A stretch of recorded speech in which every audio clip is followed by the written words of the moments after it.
Hello, Nashville. This is Bo Beach with the Free Speech Podcast presented by Beechwood Commercial Real Estate Brokerage. As always, this is a casual, authentic discussion about current events in Nashville commercial real estate, in politics, in culture, and in sports. Today, we're even going to mix in a little health news for you, health news that perhaps you haven't considered before. I am a health nut and I am using a few new products that I think are worth talking about. I would be willing to bet these are supplements you haven't considered before, but will improve your life at a very low cost. So, I am going to first give you an overview of all the topics we're going to discuss today, and then we'll get into it. Number one, there's this debate that the United States is a democracy, right? You hear Democrats talking about if a Republican wins the presidency in November, democracy is over. You know, the challenge is the United States is not a democracy. It never has been a democracy, and that's what makes it so special. That's what made it have so much lasting power, right? The United States is a constitutional republic. And I'll get into both of those and explain to you how you think about that. We're also going to talk about consumer confidence falling to a 7-month low and what that means for business. We're going to talk about the National Women's Soccer League and how they may be coming to Nashville. I'm going to break that down for you. We're going to talk about how starting July 1st, there is now a death penalty available for child rapists and how that kind of ties into some of the thoughts that I presented in previous episodes. Next, we're going to get into one of my health tips, right? The health tips being related to this supplement called FenBen. And I'll break that down for you when we get there. We're going to talk about how the government inflation numbers cannot be trusted. And anyone that really understands those numbers does not use them. For example, the foreign exchange industry actually uses the Big Mac price as the ultimate inflation indicator because the Big Mac price is not affected by government adjustment, right? We're going to get into that. Next, I've got another health tip for you. Nature's Adderall, right? And I'm going to break that down. Next, we'll talk about Metro owning the Global Mall in Antioch.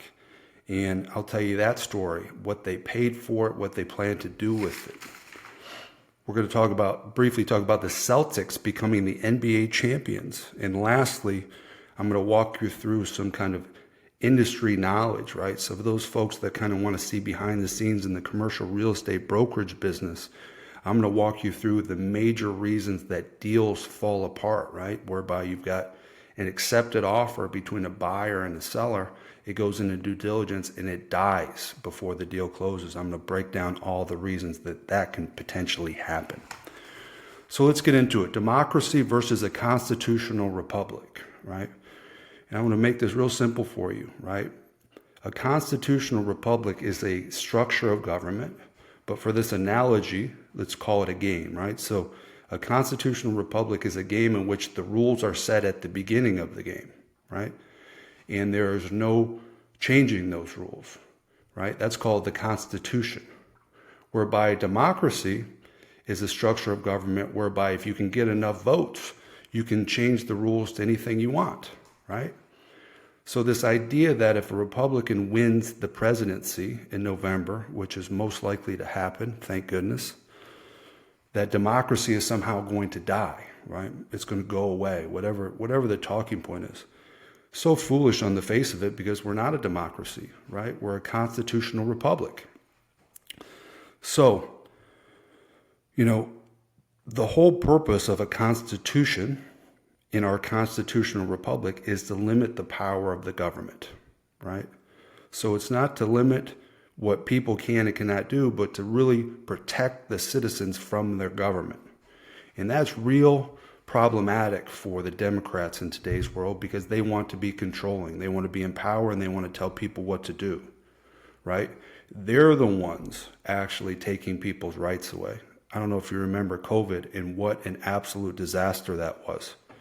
Ruined our economy, really hurt businesses badly, really hurt the consumer badly, really ramped up inflation, really made the average person lose faith in their elected officials, especially at the federal level, right? So the best thing we have going in this country is our Constitution, right? I do not trust the fools that are our politicians whatsoever. And the best example of this is the Second Amendment, right?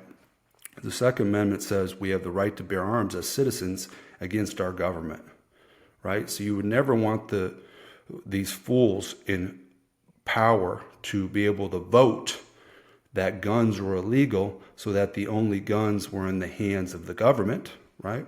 You would never want that to happen. And that's exactly what would happen at different stages of this country's life, right? You would have at some point had the votes necessary to outlaw guns in this country. And no matter how many people want that to be true, we are protected from our government in the Constitution. We live in a constitutional republic. We do not live in a democracy. So all this idea that, you're getting gaslit when they say it anyway, that Republicans are going to take your democracy away. Well, you never had a democracy, right? You had a constitutional republic. And these are just talking points for people that don't really know what they're talking about, right? These are fear tactics, right? So I think we've covered that, right? A democracy versus a constitutional republic. I don't understand why this is so difficult to wrap our minds around. This is one of the main features that makes the United States special, or at least has up until recently. We're down deep in a hole right now. In my opinion, we're at the kind of the lowest level of satisfaction in our country that I've ever experienced in my 42 years of life. And if something doesn't change, I really think we're going to talk about how we dissolve our union of states, how we break it up, and how we do so without going to war to do so. So I really think if the Republicans don't win the presidency this year, the topic of conversation is going to change, whereby the governors of these red states are going to start working together to really try to flesh out what it would look like to leave our union of states and start our own country, probably starting with the Southeast, which I think would actually be really lucrative timing to get off this ship before it sinks to the bottom of the ocean. And I've talked about that pretty at length in previous episodes. So let's keep moving. Consumer confidence fell in June to the lowest level in 7 months. Right? The reason for that, high prices, real obvious, and weakening income. People are making less money and everything costs more. That's why you're seeing credit card usage go up. That's why you're seeing savings balances go way down. People are burning through their savings and using credit cards to maintain their standard of living in a very, very difficult economic environment, right? And we'll talk more about that when we get into the discussion of inflation and what the real inflation looks like from 2019 to current day. The National Women's Soccer League is made up of 14 teams. They are bringing in 2 expansion teams. One of them has already been selected in Boston. The cities that are thought to be potential landing spots for the other franchise, Nashville, Cincinnati, Cleveland, Minneapolis, Atlanta, Denver, and Jacksonville. I don't know exactly how hard Nashville is going to fight for a women's league. It would most certainly be owned by the same group that owns Nashville SC, the men's soccer team. But I tell you, this would be an awesome amenity for Nashville. I've got 2 girl soccer players, very, very high level. As a matter of fact, I'll soon be in Seattle, Washington for the national tournament. My oldest daughter, Bella, plays on the number 13 ranked team in the country, Tennessee Soccer Club.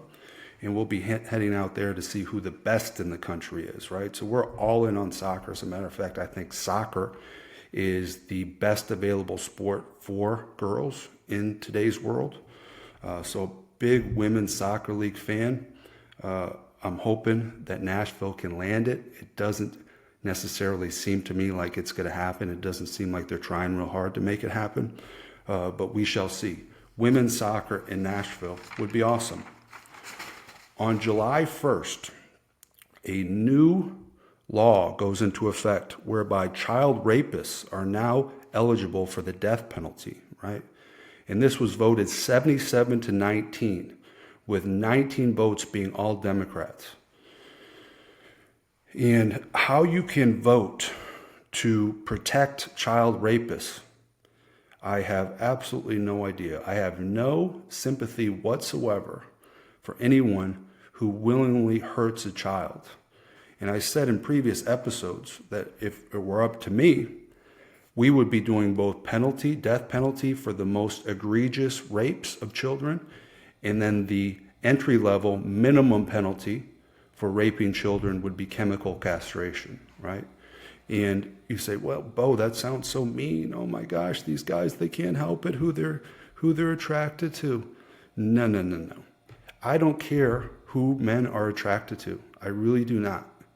If you're attracted to children, that's your problem. It's our responsibility as a society to protect children. And anybody who doesn't get that is a monster, an absolute monster. Everything should be done to protect women and children in our society, specifically children.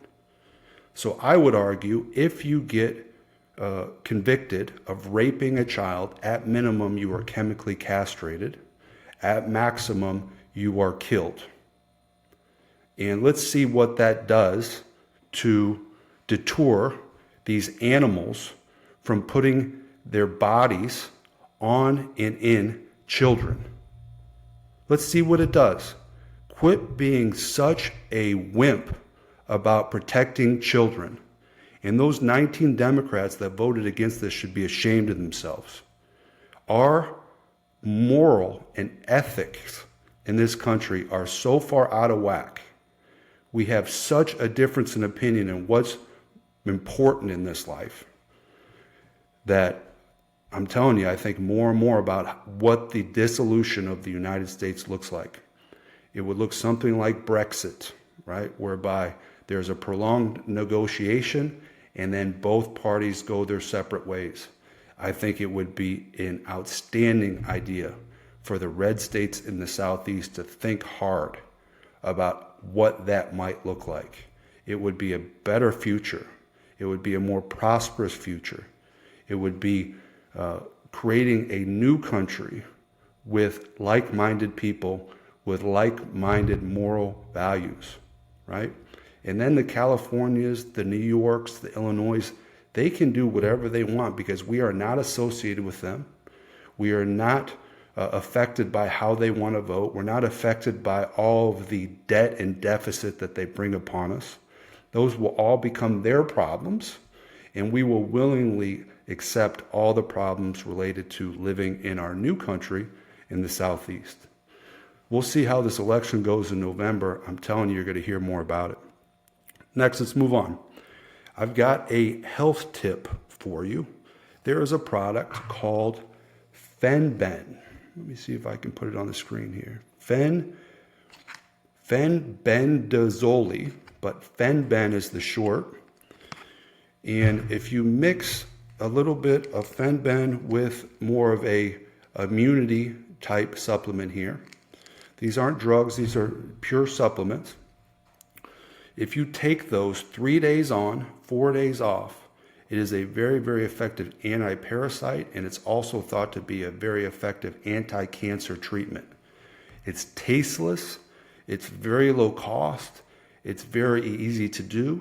So if you really want to up your health game, add some FenBen with some immunity support 3 times a week, 3 days in a row, then take 4 days off. It's pennies on the dollar to do so. It takes very little time. It takes very little willpower. All you need to do is be disciplined enough to take it 3 days a week, and you will benefit from it for the rest of your life. 300 milligrams per day of FenBen with some immunity support, 3 days on, 4 days off. Thank me later. Let's keep moving. The foreign exchange industry. uses the Big Mac as the ultimate inflation indicator.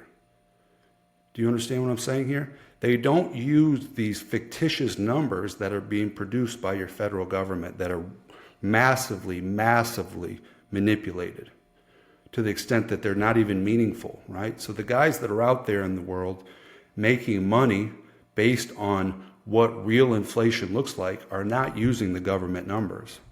They're using the average cost of a Big Mac because that cost is not manipulated by your government handlers, right?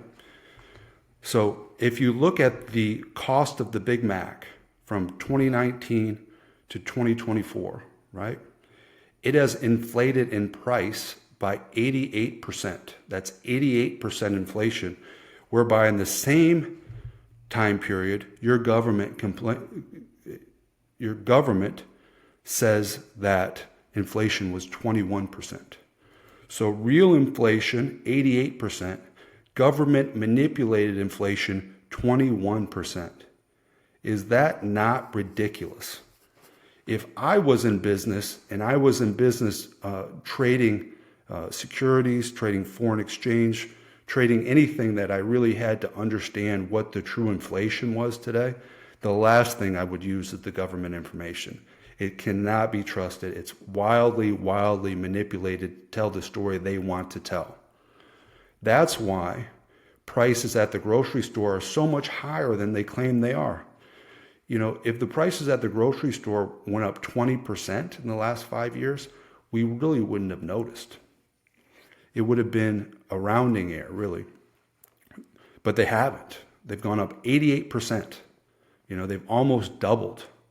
And that's why it's so painful to go to the grocery store. And that's why most people in this country are tapped out, because inflation is absolutely out of control. And it's out of control because we have out of control federal government with out of control federal government spending.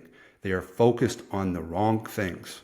They are focused on creating this utopian existence, which is impossible. And they're doing so by spending money that we don't have, digging an even deeper hole. And then they expect the private sector spending to go down so substantially to offset the damage they're doing at the federal level. That's why they're raising interest rates, right? You raise interest rates so people spend less money. The private sector spends less money to bring total spending down so that the government spending can continue to go up, up, and up without having any more egregious inflation, right? So instead of adjusting government spending to tamp down inflation, they say, no. The private sector, you, Joe Plumber, you need to spend less money. And that's going to cool down inflation because we as the government, we don't know how to spend less money. As a matter of fact, if we don't spend more money, we don't even have any policies to run on. Every single Democrat policy that was enacted by Joe Biden was a policy that required we spend more money that we don't have. They did not do one single thing that didn't involve spending more money that we don't have. That is the Democrat way. Spend more and more in an effort to buy some utopian existence, as we can all see is not working, right? So the moral to this story is, when you hear that inflation is up 21%, I think you should laugh out loud. That is ridiculous. Anybody with eyes that can see when they go to the grocery store realizes that inflation is not 21%. They realize it's 88%, and it's painful. And you can thank your federal government for that. All of the mismanagement of COVID, all of the increased spending as inflation was ramping up. Remember when they wanted to tell us that inflation was transitory? Oh, it's transitory. We've still got to pass all these spending bills. It's transitory. We pass all the spending bills. All of a sudden, it's not transitory anymore. All of a sudden, now we have to raise interest rates to lower private sector spending so we can keep ramping up government spending. That is the perspective of the Democrats, right? You create a utopian existence by spending more money, right? And that's just not how it works. The Democrat Party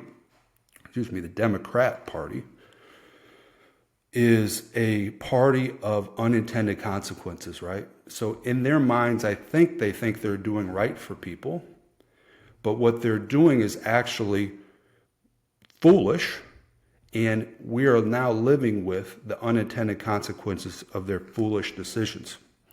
All right, let's keep moving. I've got another health tip for you all. Nature's Adderall, right? So I'm not an Adderall taker, but I am a guy that some days has trouble getting going in the morning. So when I heard about this idea of Nature's Adderall, an all-natural supplement that stimulates your brain in a similar way as a prescription drug would, I thought, let me try it. So what I came up with was this little bad boy right here. Let me put it up to the screen. L-theanine, right? 400 milligrams. So you've got 2 tiny little capsules with 400 milligrams of L-theanine in each. And you wake up in the morning, you pop a few of those capsules with your first caffeine, and all of a sudden you're ready to rock, right? It's not a prescription pill. It's not going to overwhelm you. It's not going to make you jittery. It's not going to have any of those side effects. It's an all-natural supplement that is going to give you a mental and physical boost similar to what a prescription pill would. So if you're someone that has trouble getting going in the morning, add 400 milligrams of L-theanine along with your first caffeine, whether that be coffee or an energy drink or whatever it is that is your style. And I think you will really like the results. I don't remember how much that costs, but I'm pretty sure it's very, very inexpensive. I'm pretty sure I just ordered it on Amazon. So try it out. L-theanine, 400 milligrams. Take it with your morning caffeine, and you will be off to the races. You can thank me later on that one. All right, let's get into some Nashville commercial real estate news. Metro Nashville owns the Global Mall in Antioch, right? This is a $44 million investment for 57 acres, right? So you've got this big old mall that's been rotting for 10 years. And then on the corners, you've got these separate 4 buildings which were their anchor stores, right? Which would be like a Macy's, a Sears, those types of buildings in each corner. What's happened is they bought the mall thinking that Vanderbilt Medical was going to occupy 600,000 square feet, which was the mall part, not the anchor stores, but the mall part. And what they realized after they closed the deal is the space was in too rough a shape. The roofs were gone. There was water damage everywhere. And they decided it was too far gone. So Vanderbilt pulled out of the deal, right? So now they had a $44 million investment with a $600,000 anchor tenant that just went away. And what they've decided to do now is demolish the mall and keep the 4 anchor buildings, right? And what they've done is they've created what they're calling 4 character areas of this 57 acres. 1, an arts and innovation area. 1, an Antioch mixed use area. A Bell Road area, and an industrial area. Now, I'm going to read you all the different uses that they're targeting for this project. It is a lengthy one. I think they just want one of everything here. Restaurants, retail, hotels, residential units, which could be condos or apartments, office, childcare, medical office, a medical outpatient clinic, a theater, education facilities, museum, art galleries, and a library. So I would tell you that, I'm not a big advocate of government getting involved in private business. Usually government should just get out of the way, right? But in this situation, you've had the once largest mall in all of Tennessee that's been sitting there rotting for at least 10 years, right? And no one else was going to step in to do a project of this magnitude. So this is actually one of the situations where a government, whereby a local government, gets involved, acquires the property, and then uses its financial muscle to get a project that will actually benefit that area of the city. This would be a very, very big deal for Antioch. This will transform Antioch. I think this is a great example of effective government at work, as a matter of fact. All of the buildings that are planned for the site are going to be between 4 and 7 stories tall, right? So we're not going up to the sky. 7 stories is enough. 4 is average, right? Four generally can be stick built, which means built with wood framing, which is much less costly than building with steel and concrete, which is what's required to go above 4 stories, usually, right? Lots of different rules related to construction that no one can figure out. But as a general rule, 4 stories and below can be stick built. 5 and more needs to be a much more costly steel and concrete construction. So 4 to 7 stories tall, every use you can possibly think of. Plus, if they pass the transit plan this November, which I hope they vote against, there's going to actually be a new transit hub on the property as well. So a good example of government at work that are solving problems for citizens, the Global Mall Project. On the flip side, you've got the transit plan, which I think is not solving the problems that we need solved at a much higher price than necessary. So we're spending way too much money to not solve the problem that we need solved, which is congestion on our roads. So a good example of good government at work and an example of bad government at work. But we'll see what the citizens think after they vote in November. The Boston Celtics are NBA champions. And if you have not been paying attention, Boston has been in contention for the NBA championship for a number of years. They finally added the pieces to the puzzle that they needed to get it done. Drew Holiday came from the Milwaukee Bucks, and Kristaps Porzingis, who I think came from the Wizards. They came over and they pushed them over the hump. And the Boston Celtics absolutely dominated the NBA season, dominated the playoffs, dominated the Mavericks last night. The obvious champions in the NBA this year, from start to finish, the Boston Celtics. So shout out to them. Congratulations. And lastly, y'all, I'm going to get into some of the behind the scenes stuff that you see in the commercial real estate brokerage business, which is the brokerage, the business that I'm in, right? So imagine you were the seller of a piece of commercial property, which is our clients, right? We represent sellers of commercial property. We find a buyer, we negotiate a deal, we sign a purchase and sale agreement. In every purchase and sale agreement, there's a certain due diligence period whereby the buyer has to study the property, but also line up everything they need to close, right? Primarily financing, government approvals, et cetera, et cetera.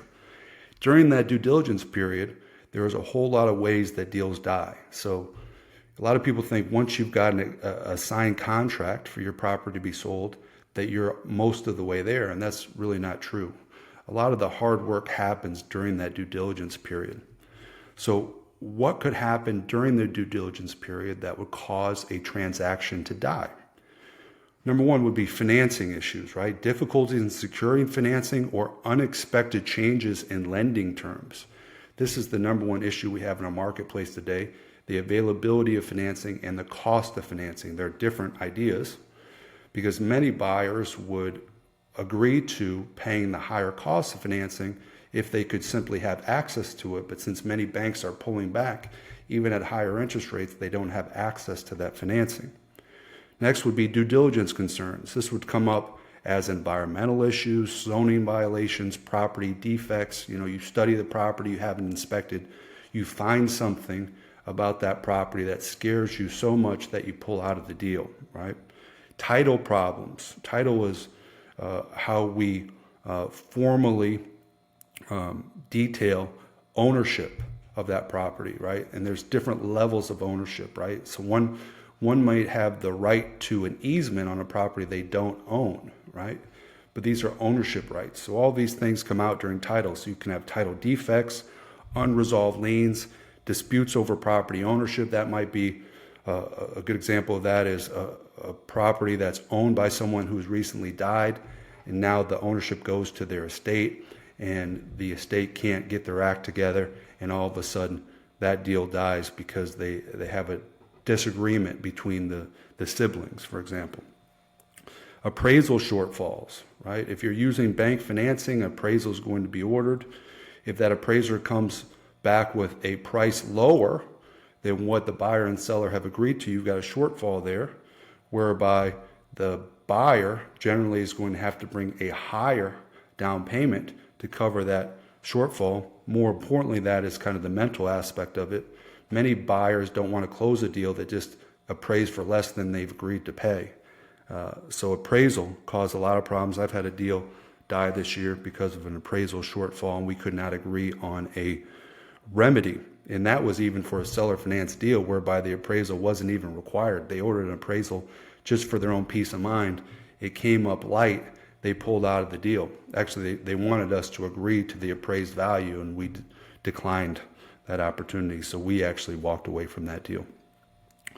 Environmental issues, right? This is environmental contamination. Generally, this means some type of chemical in the soil, any type of buried trouble areas, perhaps asbestos in the insulation or the pipe wrap. Environmental issues are very, very scary for folks. Environmental issues scare a lot of different people off. So if you've got a property that you think is going to require a phase 1 environmental survey, for example, that's kind of the entry level report that one would order to get a decent idea if there's environmental contamination on the site. If you think that your property is going to require a phase 1 for it to close with a traditional lender, it is a good idea to go out and order your own phase 1 so you can see what it's going to look like and you can provide a copy of it to all buyers. It's a relatively minor charge, and it's one of those things where you can get it in front of potential issues so it isn't going to kill your deal later. Legal challenges, right? Zoning violations, boundary squabbles, recorded lease agreements, right? All of these things are going to need to get sorted out during the due diligence period and if you're going to close that transaction. Market volatility, right? That's kind of where we are in 2024, where we've got buyers and sellers that are just kind of unsure about our current marketplace, right? And when buyers and sellers get unsure, it can cause parties to reconsider their positions, pull out of the deal, and wait, right? So a lot of people in our current marketplace are just taking the wait approach. Renegotiation attempts. In the business, we call this a retrade, right? And this happens when you've got an agreed upon price and terms. You get into the due diligence period and the buyer comes back and says, you know what? I've changed my mind. I can't do those price and terms. If you still want to close it, we need to renegotiate some of these things. Retrades are not well received whatsoever. Retrades kill a lot of deals. And if you're a buyer that puts deals into contract only to try to retrade every time for better terms, those are buyers that most sellers are going to avoid going forward. So don't be the retrader. Contingencies, right? So a contingency to a deal would be maybe you have the sale of another property, or you've got to obtain necessary permits before you can close, right? Those are difficult things to do. Both of those we would try to avoid if we were the seller and we're negotiating a contract. We'd try to avoid ever tying our deal to some other deal that we have no control of. And we'd try to avoid making our deal contingent upon a government permit because we lose control there as well. And lastly, the buyer or the seller can simply get cold feet, right? This happened during COVID-19 quite a lot. I can remember a transaction where I had the whole deal teed up during due diligence, which was a short one, 30 days due diligence. The buyer got COVID-19, and that's back when people didn't know how to behave. They just panicked, right? So this guy panics, oh, I got COVID-19. I can't stand the stress of the due diligence, blah, blah, blah. I'm so scared I've got to back out of this deal. So the buyer just got cold feet in response to getting some COVID, and that deal died. So there's lots of reasons that commercial real estate deals can die. Financing issues, due diligence concerns, title problems, appraisal shortfalls, environmental issues, legal challenges, market volatility, renegotiation attempts, contingencies, and the buyer or seller simply getting cold feet, right? So I think a lot of people think about the commercial brokerage business as being kind of this business of high-paid hotshots that don't necessarily earn their keep, right? And that's definitely not the case in real life. In real life, every deal is very, very hard to close. Every deal has multiple hurdles to get over during the due diligence process. So I would tell you that if you're someone that has dreamed about getting in the commercial real estate business, I think it is a lucrative business if you can be one of the top performers, right? But even as a top performer, it's very, very difficult. You've got deals that are going to die every year, no matter what you do, for factors outside your control, and you've got to be in a financial position to weather the storm. And that's kind of where we are now. Heading into the second quarter, we had a real pause in our market. And it's one of those things where if you're a broker, you just got to weather that storm. There are going to be brighter days ahead, especially if we get a change at the national level for the federal president, at which point I think business is going to pick up pretty substantially and we're going to go back to work. But it's not an easy business to be in. It's a very complicated business to be in. It's a business that is hard to navigate if you haven't been doing it for a long time. So I've been in the business for 15 years. I would think seen almost every obstacle to overcome. We've overcome the obstacles that we could, but at the end of the day, both a buyer and a seller have to be in agreement to overcome some of these deals. And it's very, very hard to do, right? So you can't be a person that needs that next deal to close to pay for your life, to pay for your family. You've got to have a pretty nice cash position to weather the storm, which a lot of guys are now learning. I think a lot of guys have decided to get out of the business in 2023 and 2024 because it's gotten so difficult and the paychecks have gotten so few and far between. Well, y'all, that's what I've got for you today in today's podcast. Next week's podcast is going to be coming from Seattle, Washington. I'm going to be out of town and I'm going to do my best to bring you an informative, interesting podcast from the road. We'll see how it goes. Until then, I appreciate you all tuning in. We'll talk to you next week.